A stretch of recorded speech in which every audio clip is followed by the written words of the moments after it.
It was just past dawn when a fisherman on the east bank of the Nile heard the faint chime of a phone. Not the kind of sound that belongs to a river. The clean, artificial note of a notification cutting through the hiss of water against stone. He thought it was a trick of the current, but then it came again. When he looked down, the surface was still like brushed glass. A single bubble broke through. And then, beneath it, he saw the light, cold and blue, flickering from the shadows of the reeds. He reached in, his arm vanishing up to the elbow, and when his fingers closed around it, it was slick with algae, still warm from a sealed battery. A rose-gold phone, glowing weakly through a cracked screen. Notifications stacked like unanswered questions. 31 missed calls, 7 new messages, all from one name. Mother. The device was registered to a woman who had vanished 90 days earlier. Her passport had last been scanned at Cairo International Airport. Her luggage never claimed. In every photograph she'd ever taken, she was smiling, head tilted toward the light, the kind of person who seemed incapable of disappearing. But here, in the slow current of the Nile, her phone had surfaced at last. No body. No witnesses. Only a signal that had traveled farther than she ever could. And as investigators would soon learn, the story of how that phone reached the river's edge was darker, more deliberate, and far closer to home than anyone could have imagined. Her name was Layla Archer. 32 years old. Born in Manchester, raised between rain and routine. She taught literature at a small college, always carried a paperback in her bag, and had a way of noticing beauty in details most people ignored. The slant of sunlight on tiled walls, the rhythm of a stranger's footsteps echoing down a hallway. When the wedding invitation arrived, cream paper, gold script, Cairo in bold, she laughed. "It's madness," she told her sister. "But maybe I need a little madness." She hadn't taken a proper holiday in years. Her closest friend from university, Miriam, was getting married at a villa along the Nile. A long-distance friendship rekindled through social media. A promise of warmth and color after too many gray months. Her family said Cairo would be too chaotic. Too far. Too unpredictable for someone who preferred quiet corners and second-hand bookshops. But Layla had already bought the ticket. A non-refundable one.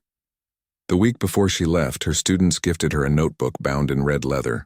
Inside, the first page was empty except for a single line she'd written in pencil. To begin again somewhere ancient. When she landed in Cairo, heat pressed against her like a living thing. The air shimmered above the tarmac, and the taxi line outside the terminal pulsed with voices. Arabic, English, French, all overlapping like music. She felt disoriented but thrilled, the kind of sensory overwhelm that makes a person feel suddenly very alive. The driver's name was Samir. He was middle-aged, with deep laugh lines and a playlist of old Egyptian love songs, humming through the car's worn speakers. He asked why she'd come.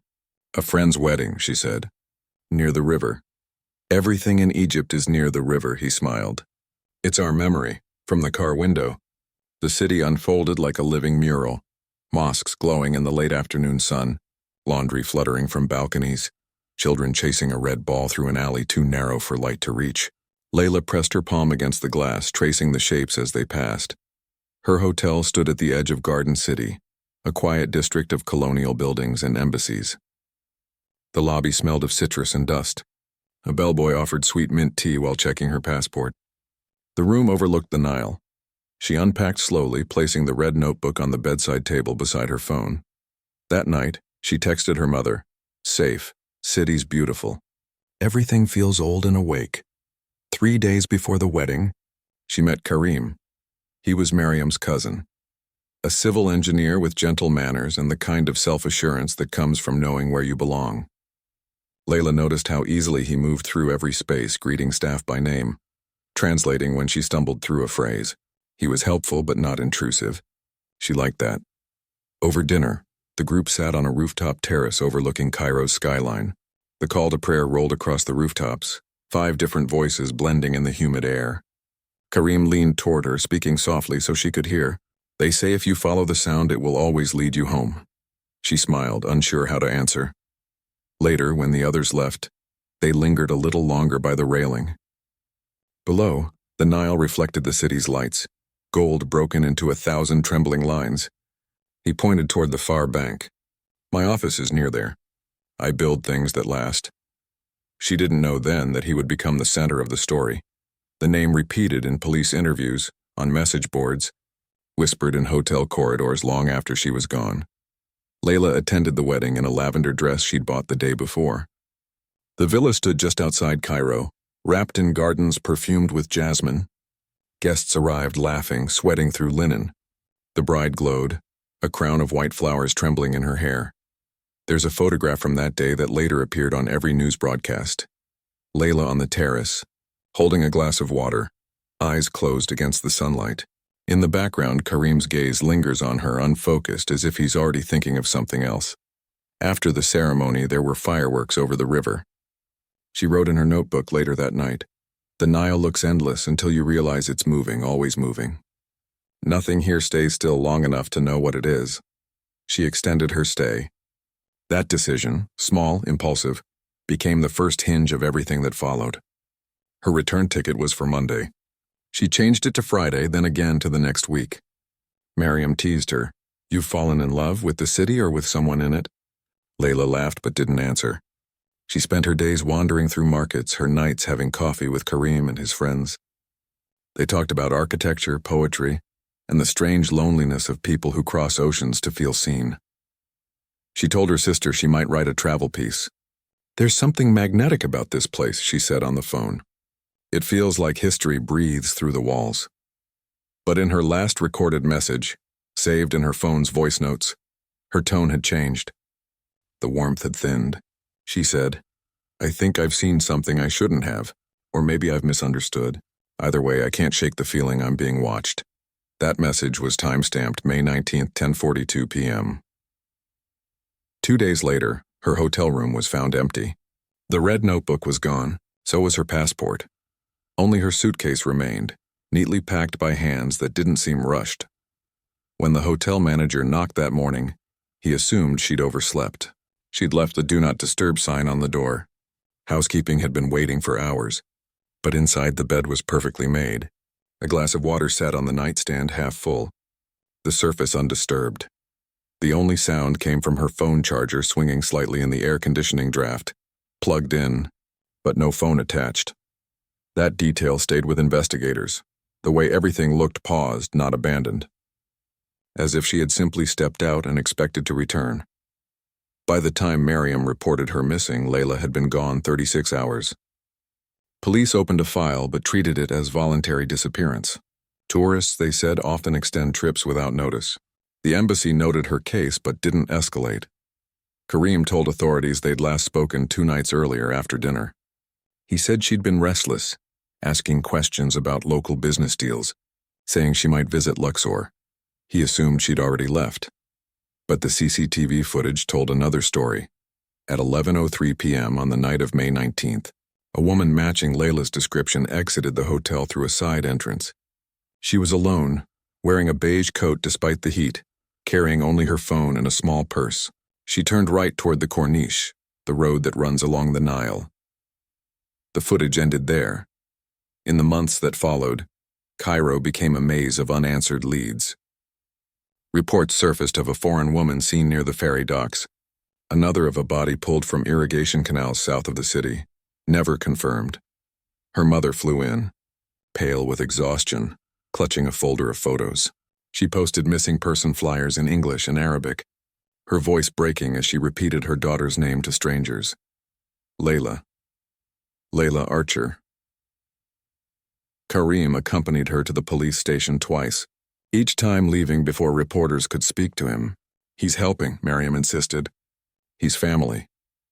But when detectives later examined Layla's digital records, they found something strange.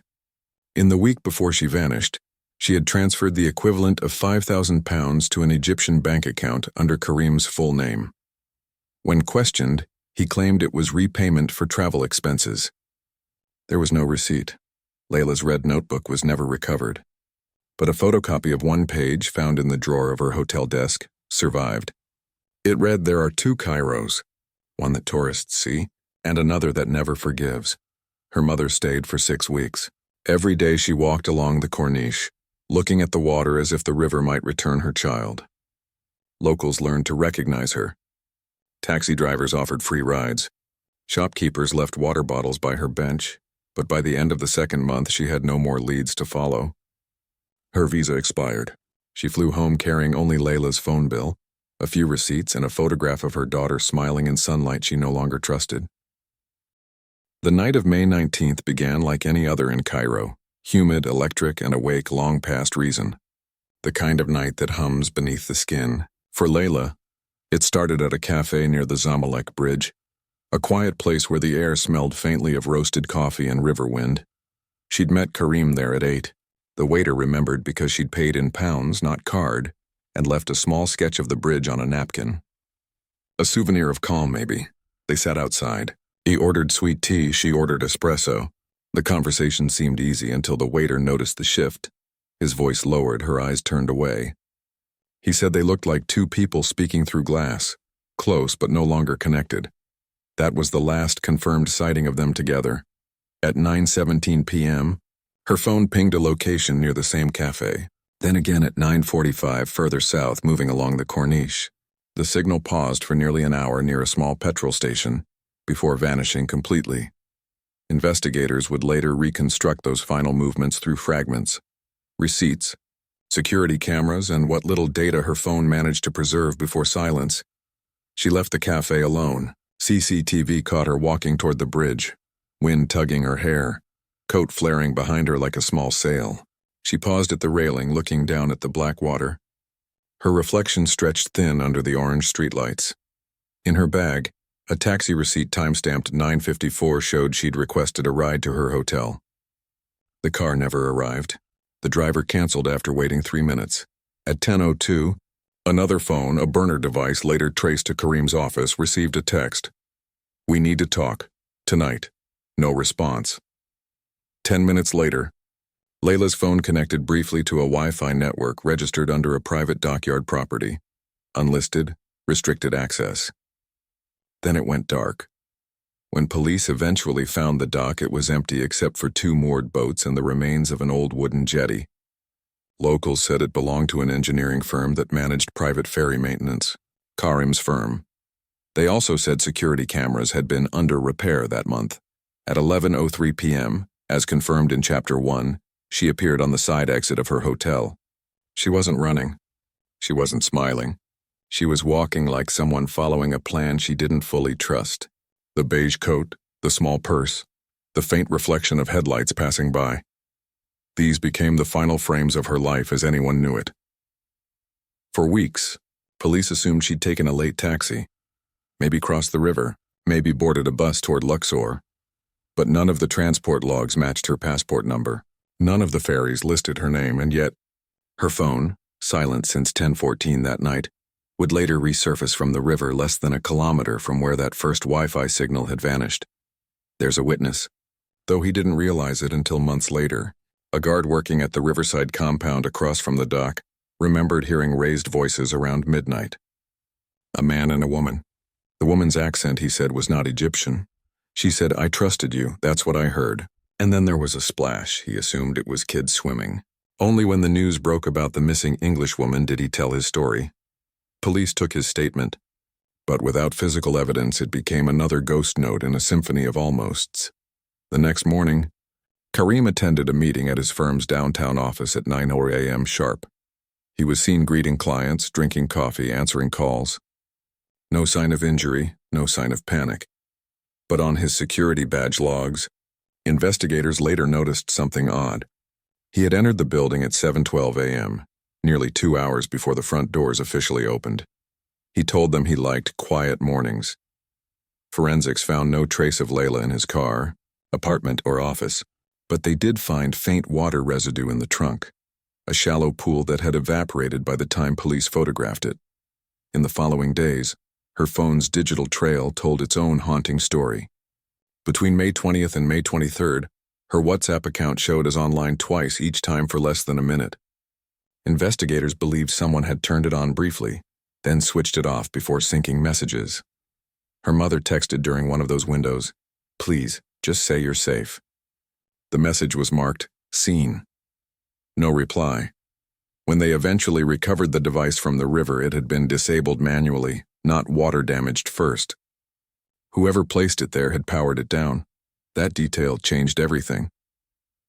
Backtracking her final week, detectives uncovered a thread of quiet unease. Layla had visited a small antique bookstore near Tahrir Square 4 times in 6 days. The owner, an elderly man named Hassan, recalled she was looking for something about Egyptian property law. She had asked if land near the Nile could be privately sold to foreign buyers. Hassan laughed and said, "Everything here can be sold, if you ask the right person." She smiled politely and left. He remembered because she always wore the same silver bracelet and because, on her last visit, she seemed frightened. She'd knocked over a stack of books when a man entered behind her. A tall man, clean-shaven, formal. Hassan thought he looked like a government official. When asked if he could recognize the man again, Hassan hesitated. Then he nodded at the photograph of Karim.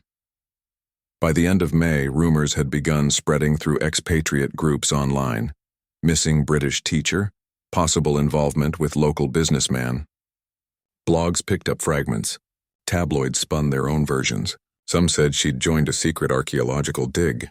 Others that she'd fallen victim to a black market network. Each theory pushed the truth further away. One image, however, began circulating among investigators. A blurry screenshot from a tourist video posted on Instagram the night of May 19th. It showed the river from the Corniche, lights streaking over the current. But in one corner, 2 silhouettes stood by the railing. The woman's coat caught the light. Her posture was unmistakable. Standing beside her, turned half away, was a man whose face was obscured by shadow, but whose build, height, and stance matched Karim's exactly. The video was time-stamped 10:11 p.m., 3 minutes before her phone connected to that private dockyard network. The next days blurred into chaos. The British Embassy pressured local authorities. Cairo police issued formal search requests. The river was dragged near the docks but yielded nothing. Inside Layla's hotel room, the only overlooked clue was a folded napkin, her sketch of the Zamalek Bridge. On the back, faint pencil impressions formed a string of numbers. Investigators at first thought it was random, until a digital analyst recognized the pattern. Partial GPS coordinates. They led not to the riverbank, but inland, to a construction site owned by Karim's company. At that location, buried beneath scaffolding and dust, police found a storage shed locked from the outside. Inside, a woman's shoe matching Layla's size and traces of blood too degraded for DNA confirmation. Karim denied any connection. "It's an old site," he said. Hundreds of workers passed through. The blood type, however, matched hers. By the first week of June, Mariam, the bride, Layla's friend, stopped speaking publicly. She'd been questioned multiple times. When she finally did give a statement, she mentioned something new, a phone call on the afternoon before the disappearance. Layla had told her she'd accidentally overheard a conversation between Karim and 2 foreign men discussing land rights along the Nile. "They used legal words I didn't understand," Mariam said, "but she told me they were arguing about something illegal, money being moved under another name." That claim redirected the investigation entirely. Through official channels, detectives confirmed that Karim's company had recently acquired permits for dredging near the same stretch of river where Layla's phone was found. Environmental inspectors had flagged violations, but the case was buried in paperwork. Layla, curious and idealistic, had apparently started asking questions she shouldn't have. On the night of May 19th, according to phone logs, she called Karim at 9:13 p.m. The conversation lasted 6 minutes. The tone, based on metadata analysis, suggested raised voices. The last word she was recorded saying, "I'm not part of this." After that, silence. When the fisherman found her phone months later, forensic analysts extracted fragments of data from the half-corroded chip. One file survived intact. A voice memo created at 10:09 p.m. on the night she vanished. It was only 13 seconds long. Heavy breathing. Footsteps on wooden boards. A male voice saying something unintelligible. Then Layla's voice, low, steady, scared. "If anything happens, it wasn't an accident." The memo ended abruptly, as if the phone had been snatched from her hand. That recording was never released publicly, but it reshaped the case from a disappearance to a suspected homicide. Police searched Karim's residence again. This time, they found a second SIM card hidden in a desk drawer, registered under a false name but connected to multiple calls made to a government official tied to the same dredging contract. When confronted, Kareem's composure cracked for the first time. "You don't understand," he told investigators. "She shouldn't have been there." But when pressed to explain what there meant, he shut down completely. Meanwhile, back in England, Layla's mother refused to leave her story to rumor. She organized a campaign online, gathering signatures for an international investigation. The page filled with strangers' messages. Find her. Tell her story. Each night she replayed the last voicemail Layla had left, her voice soft and alive. "Mom, the city hums like it has a heartbeat. I wish you could see it." That voicemail became evidence too. In July, just before the rainy season, Cairo police ordered a full sonar sweep of the river near the private dockyard. It was during one of those scans that a small object registered at the bottom, metallic, rectangular. Divers retrieved it, a phone sealed in mud, screen shattered but intact enough to glow when powered. The moment it connected to power, the notifications flooded through, 31 missed calls, 7 messages from Mother, and the device ID matched hers exactly. By August, international media had picked up the story. Headlines filled with speculation. The teacher, the river, and the man she trusted. Kareem vanished from public life. His company issued a brief statement citing ongoing legal review. But privately, whispers grew louder. Several employees claimed documents had been shredded days after Layla's disappearance. One said Kareem had ordered boats moved to another storage site that night. Police couldn't confirm. Evidence was always a step behind the water. Still, one truth had begun to form, dark and slow as silt. Layla hadn't vanished by accident. She had uncovered something, perhaps unintentionally, and paid the price for seeing what others wanted hidden beneath the surface. And the river, ancient, impartial, had kept her secret until the weight of it rose again.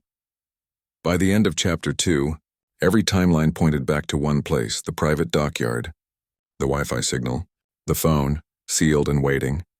And in that convergence of digital ghosts and human guilt, the investigators would begin their descent into what truly happened after 10:09 p.m.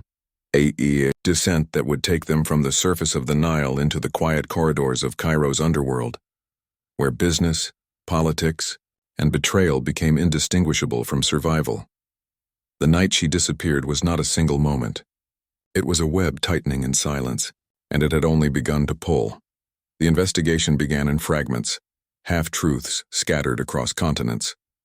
What had once been a missing person report now carried a single new word in red ink: homicide. Inside Cairo's Criminal Investigations building, air conditioners groaned under the weight of heat. Files towered like small monuments to confusion. The officer assigned to lead the inquiry was Lieutenant Nabil El-Sayed, a veteran with a quiet voice and eyes that never stopped scanning a room. He'd seen hundreds of disappearances.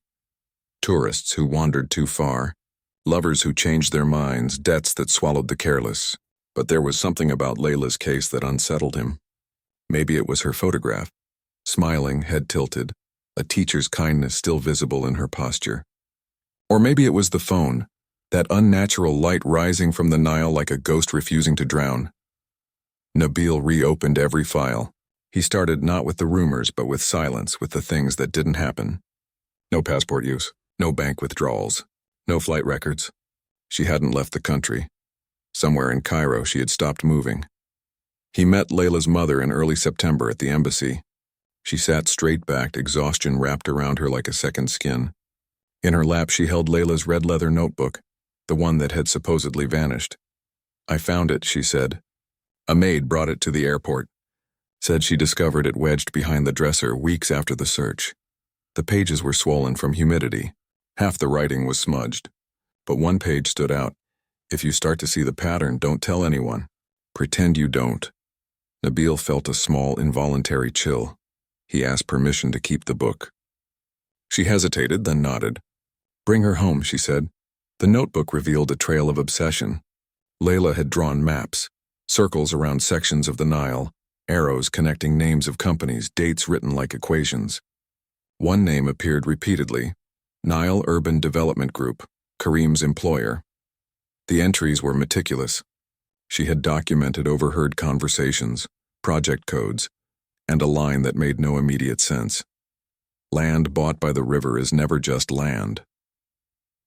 Nabil took those pages to the Ministry of Urban Planning.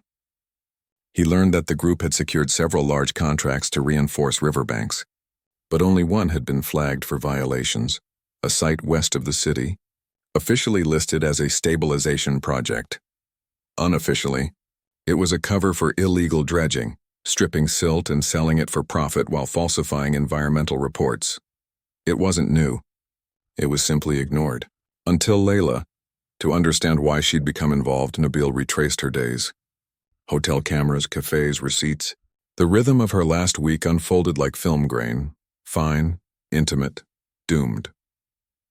On May 14th, she'd visited a travel agency near Talat Harb Square. She'd asked about bus routes south to Luxor, but she hadn't purchased a ticket. Instead, she'd gone next door to a printing shop and photocopied several documents. The shopkeeper remembered her clearly. Foreign, polite, nervous. She'd asked if he could scan pages quickly. He recalled seeing official seals, maybe maps. She said they were architectural drawings, he told police. I remember because she smiled and said, "They're not mine." Nabil traced those copies to a local storage server.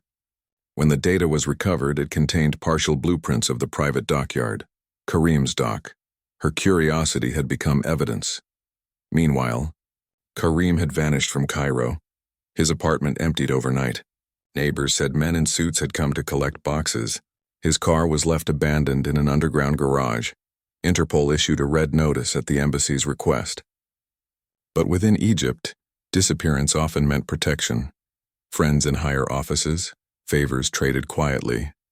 Nabil kept digging. Forensics teams finally extracted full data from Layla's recovered phone.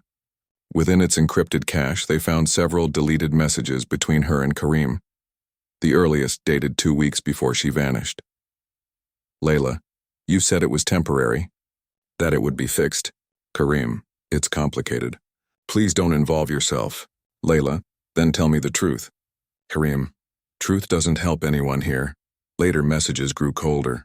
Layla, I recorded the meeting. I think people deserve to know. Karim, delete it. You don't understand what's at stake. That was 3 days before the wedding.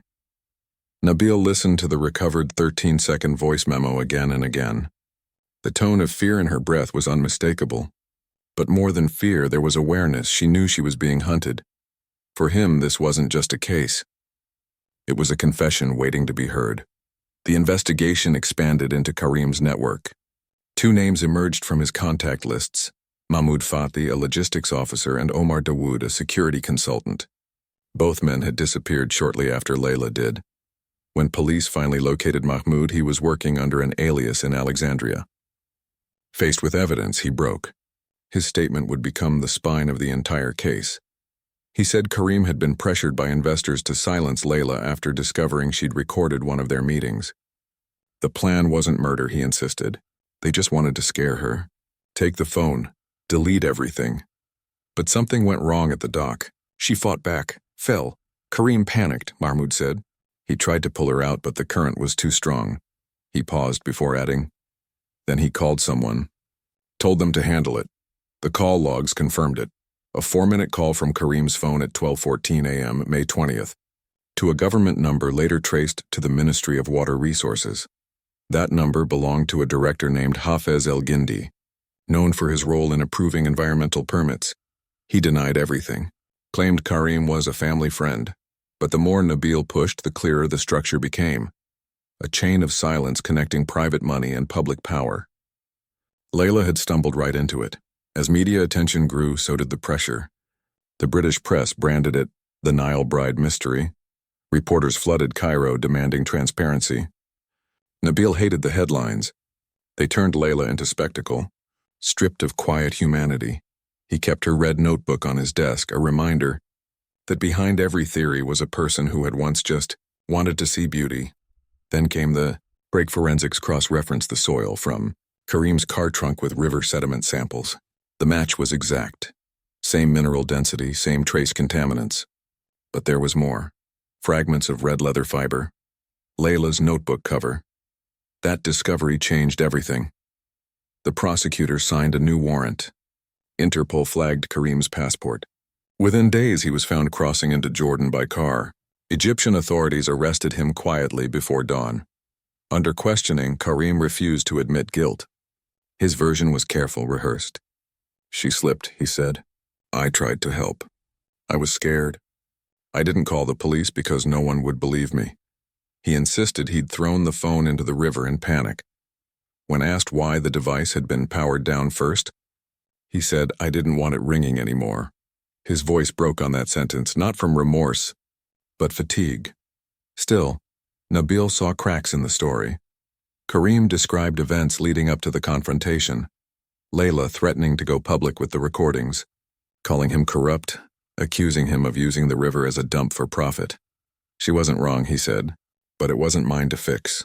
When asked who they were, he only whispered, "People who think the river belongs to them. No names, no proof." Without a body, the case was fragile. The river doesn't keep corpses long. The current pulls them into the delta, where truth dissolves in salt. Layla's mother attended every hearing. She sat behind the glass wall, hands clasped, expression carved from grief and resolve. Karim never looked at her directly.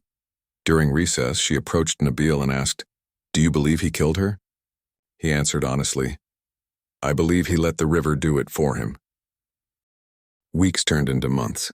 Evidence accumulated, small, relentless details. Witnesses who remembered boats moving at odd hours. Bank transfers linking Karim's firm to shell accounts. A private contractor admitting he'd been paid to clean the dock. Each confession chipped away at the wall. Finally, in October, divers searching near the dredging site made a discovery. Tangled beneath a fallen tree, trapped in silt, was a piece of fabric. Beige DNA test confirmed what everyone feared. It was Layla's coat. That confirmation broke something in the city's hush. Candlelight vigils appeared along the corniche. Strangers left flowers, prayers, and handwritten notes by the water. "You are seen. You are remembered." Nabil read them all before dawn patrols. It reminded him why truth, even imperfect, mattered. Then came the twist.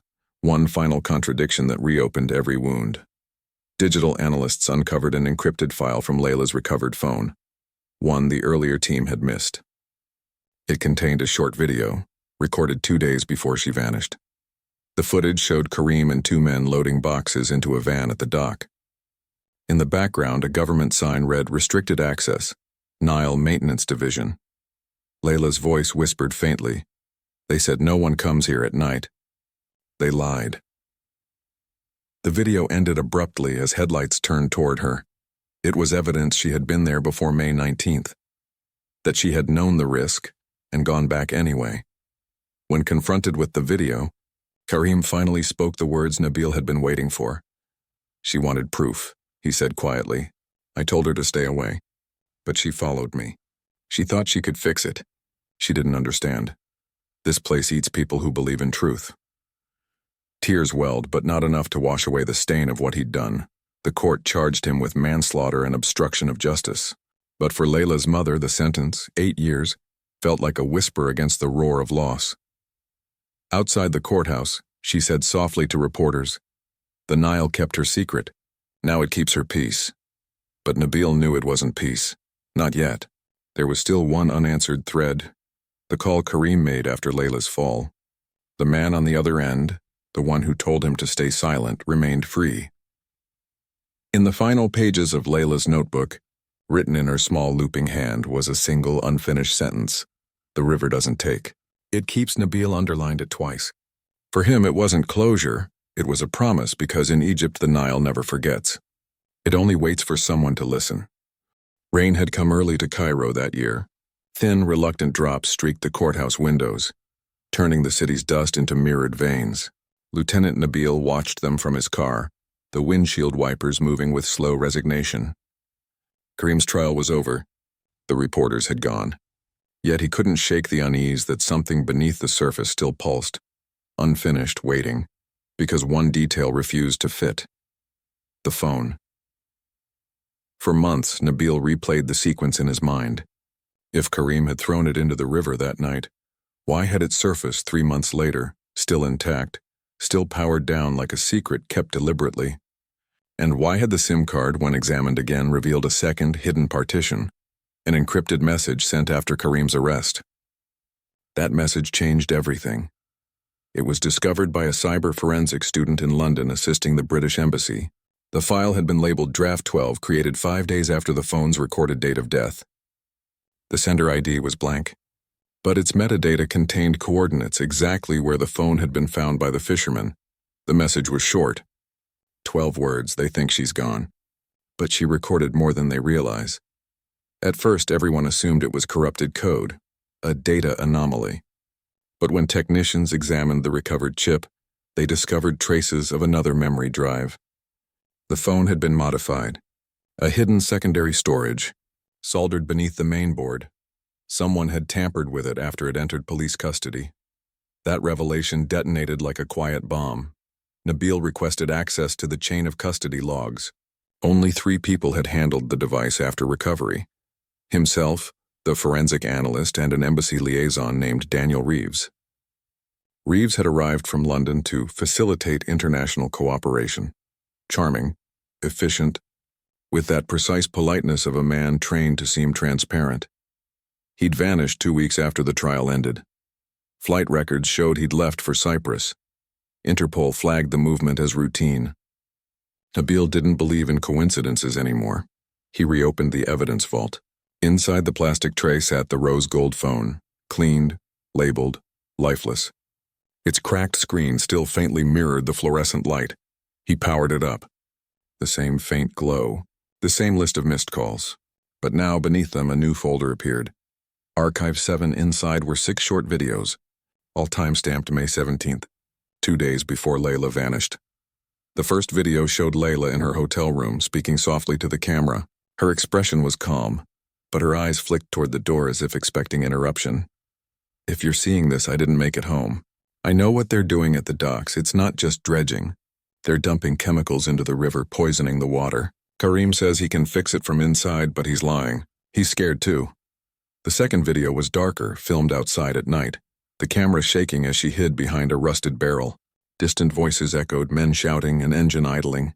Then a word that froze Nabil's breath when he replayed it. Gindi, Hafez El Gindi, the ministry director who had denied all connection. The remaining clips were fragments, documents spread on concrete. Layla's whisper.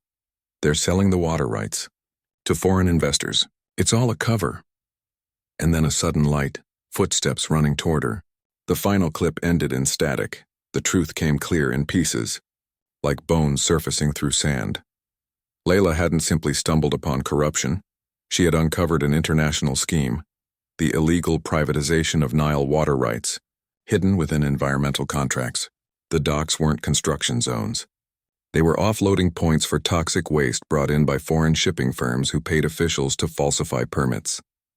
And Karim, far from a mastermind, was a middleman, a local engineer caught between guilt and survival.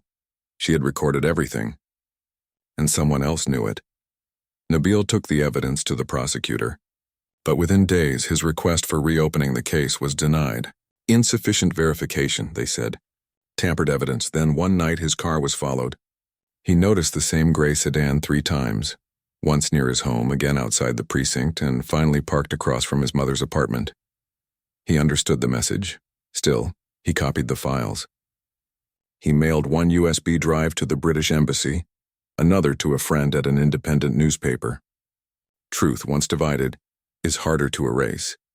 Meanwhile, in Manchester, Layla's mother received a package with no return address. Inside, wrapped in plain paper, was a small USB drive and a note written in Layla's handwriting. For them to see. The handwriting matched samples from her notebook, but the ink was fresh. It meant only one thing. Someone close to her had kept the recording, waited, and sent it now, months later, as the investigation threatened to close. The package had been postmarked from Nicosia, Cyprus, the same city Daniel Reeves had fled to. Through diplomatic channels, investigators traced Reeves to a rented villa on the outskirts of the city. When local police entered, they found him dead. No signs of struggle, no note, laptop wiped. But in a drawer, beneath layers of shirts, was a printed photograph. Layla standing by the Nile, smiling toward the camera.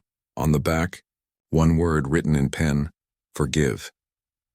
The laptop's hard drive, once recovered, revealed only one surviving folder, encrypted with the same key as Layla's hidden phone drive. When decrypted, it contained contracts bearing the seals of multiple ministries, including El Guindy's, and among them, a scanned letter signed by a London-based investment firm offering millions for exclusive Nile Basin access, the same firm Daniel Reeves had once worked for. The deeper truth, unraveled with devastating simplicity. Reeves had been placed in Cairo months before Layla's disappearance, tasked with brokering covert agreements between British investors and Egyptian officials for illegal river resource extraction. Layla's investigation, accidental at first, had threatened to expose the entire operation. Karim's panic had been useful. Her death convenient, the phone tampering, a desperate act by Reeves himself to retrieve the evidence he thought he'd erased, and his death. Perhaps guilt, perhaps silencing. Either way, it sealed the pattern she'd warned about. If you start to see it, don't tell anyone. When Nabil presented these findings to his superiors, he was told to stand down. The case was closed by international coordination. Files were sealed under diplomatic classification.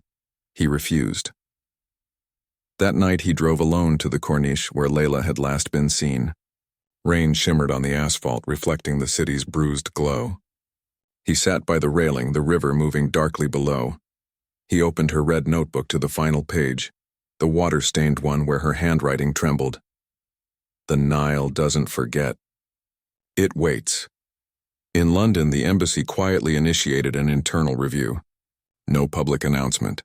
No acknowledgement of Reeves's role.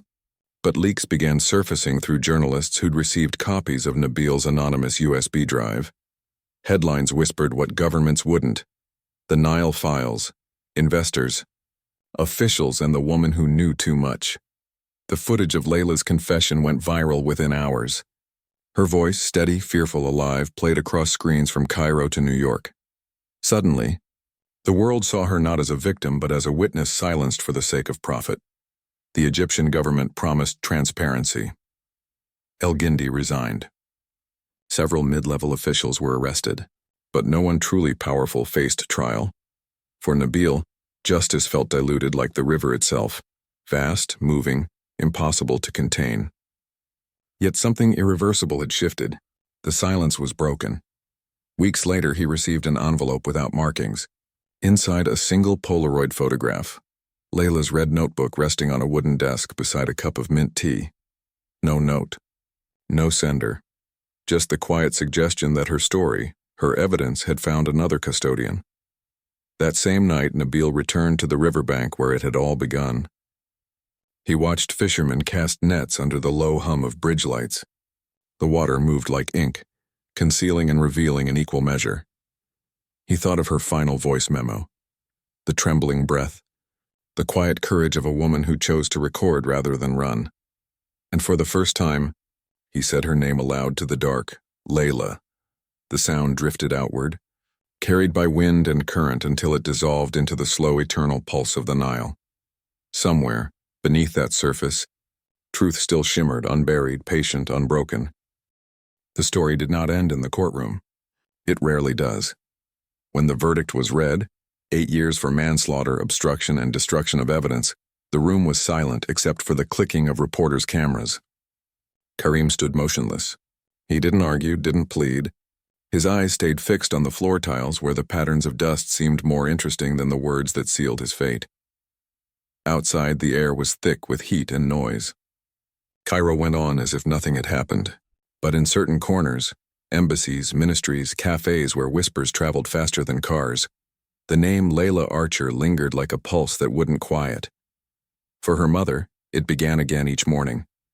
The sound of the kettle, the light through the curtains, the absence that refused to fade. She'd wake believing the story was over, that grief had a shape she could live with.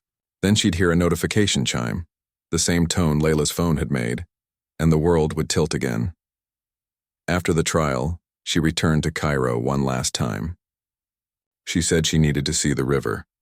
Nabil met her there by the Corniche where Layla's phone had surfaced months before. The air smelled of rain and petrol. Vendors sold peanuts and tea.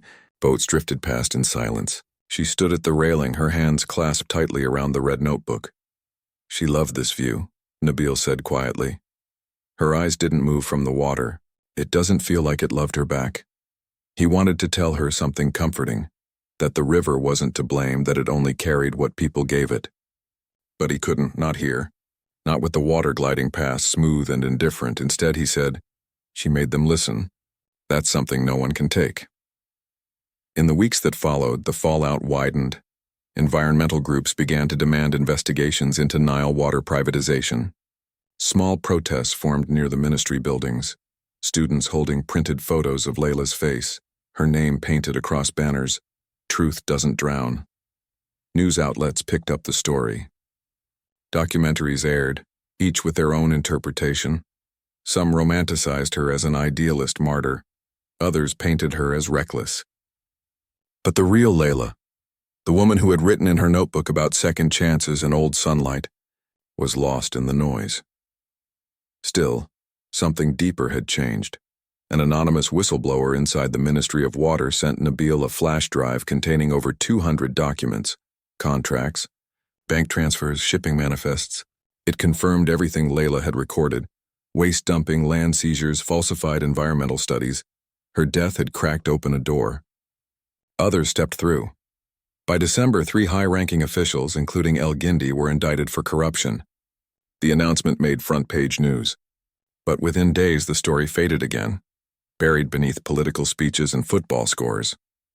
Justice, Nabil realized, wasn't a single event. It was erosion. Slow, constant, invisible, until one day the ground shifts under your feet. He kept working quietly, submitting reports no one asked for, preserving every file in duplicate. Because stories like this don't end, they accumulate. Layla's mother stayed in Cairo longer this time. She rented a small flat near Garden City, walking distance from her daughter's old hotel. Each evening, she'd visit the riverbank, light a small candle, and watch the flame tremble against the wind. Locals began to recognize her. They left flowers beside her candle, sometimes notes. For Layla, for the river. One night, a young girl approached her with a folded newspaper clipping. It showed Layla's face beneath the headline, "The Woman Who Wouldn't Look Away." The girl said, "My brother worked at those docks. Because of her, they shut it down." The woman nodded, her throat tightening. Then she's still doing what she came here to do. Back in Manchester, the university where Layla had taught renamed its literary scholarship in her honor. The first recipient, a quiet student of Egyptian descent, wrote her thesis on truth as rebellion in modern journalism. In her dedication, she wrote simply, "For Layla, who asked questions even when the answers were dangerous." The red notebook now rests in the university archives, its pages preserved between sheets of glass. Visitors say the pencil marks look faint, like something written underwater. In Cairo, the Nile continued to move, carrying its secrets. The dredging stopped, the contracts were canceled, but the river never cleaned itself of memory. Sometimes, during the dry season, the water recedes enough to reveal pieces of what was lost: rusted metal, old coins, scraps of forgotten stories. Fishermen speak of currents that pull strangely near the docks, as if something down there still resists being buried. They say on quiet nights, when the moon hangs low, the river hums softly, like a voice caught between song and warning. For Nabil, the case left a mark he couldn't wash off. He was promoted, offered a post in Alexandria. He declined. Instead, he began teaching new recruits at the academy, courses on ethics, evidence handling, and the art of listening. In his lectures, he never mentioned Layla by name. But when he spoke about integrity, the room always grew silent. He kept her notebook in a drawer, wrapped in cloth. Sometimes he'd open it to the last page, tracing her words with a fingertip. The river doesn't take, it keeps. He believed that now more than ever. The phone itself was stored in the evidence archive, catalogued as Exhibit 42B. But late one night, while inventorying, an officer noticed something strange. The screen, long dead, flickered once faintly, as if reacting to unseen light. Then it went dark again. A glitch, they said. Power surge. Nothing more. Still, Nabil couldn't help thinking of the fisherman that morning, how the phone had surfaced, glowing through the murk, refusing to disappear. Sometimes truth behaves like that, submerged, distorted but persistent enough to rise again. A year later, a documentary aired internationally, The River Remembers. It featured excerpts from Layla's recovered videos, interviews with her mother, and Nabil's anonymized voice. The film ended with drone footage of the Nile at dawn, mist curling above the surface, sunlight bleeding gold across the water. The narrator said only one line: "She came to see a wedding." She left behind a reckoning. Audiences wept, not just for her, but for what she represented. A single life standing against the machinery of silence. Afterward, letters poured into the embassy, to the police, to the filmmakers. People from 20 countries writing about rivers in their own cities, about corruption, about the cost of truth. One message stood out. It came from a former employee of the same investment firm that had hired Daniel Reeves. The sender wrote, "She wasn't the only one who saw the contracts, but she was the only one brave enough to say it aloud." That letter reopened investigations across Europe. Bank accounts froze, names resurfaced, and somewhere, Nabil thought, Layla's voice was still moving through the cables and airwaves, unstoppable now. Layla's mother never left Cairo again. She bought a small house near the water, filled it with books her daughter had loved. Rumi, Forster Wolf. Each morning she brewed mint tea, opened the balcony doors, and let the sounds of the city fold around her. The call to prayer, the distant laughter of schoolchildren, the river's endless murmur. Sometimes she'd speak aloud, softly, as if her daughter were sitting across from her. "You were right," she'd say. The world did listen. And somewhere, perhaps in the shimmer of reflected light or the cool slip of the breeze, it felt like Layla answered. Time, relentless as the river, moved on. But in Cairo's quieter moments, stories of the English teacher who challenged the Nile continued to circulate. Taxi drivers told it to passengers. Tour guides mentioned her name when pointing toward the water. Journalists cited her courage in lectures about press freedom. She became not a ghost, but a warning, a promise, that truth might drown for a while, but it never forgets how to breathe. One evening, years later, a young woman stood on the same bridge where Layla had been last seen. She carried a camera and a small notebook bound in red. She was filming a piece about environmental change along the river. As the light faded, she noticed something glittering beneath the water. Small, metallic, half buried in silt. She leaned closer. It was a charm bracelet, silver, with a single engraved letter, L. She slipped it into her pocket without knowing why. Later, when she developed her footage, she found that in one frame, just before sunset, the water's reflection seemed to form a face. Not clear, not ghostly, but human enough to make her pause. She didn't mention it in the film. She didn't need to. Some truths speak only to those willing to see.